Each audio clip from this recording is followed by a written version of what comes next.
Did you know that emotional stress is stored not just in your mind with what you're holding on to, but it's also stored in your central nervous system? Inside there is your spinal cord, and that is also where your central nervous system is, and this is the peripheral nerves that run to every cell, tissue, DNA organ of your body. So if you're holding on to emotions from the past that you haven't let go of, like anger, sadness, fear, hurt and guilt, or some negative limiting beliefs about yourself, I feel unworthy, unsupported, unloved, anything emotional-wise that you're holding on to is stored in our body. Predominantly it's stored right here in your thoracic spine because your heart is on the other side.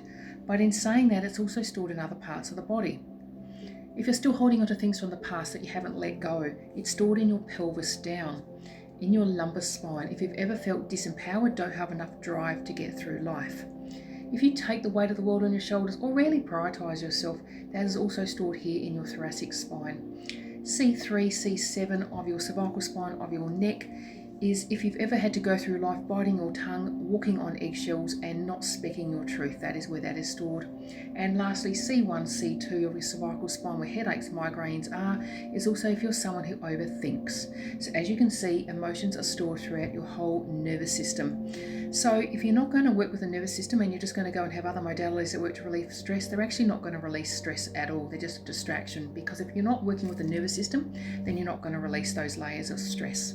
If you want to release those layers of stress from your nervous system that you've been holding onto, then reach out to me, Marg.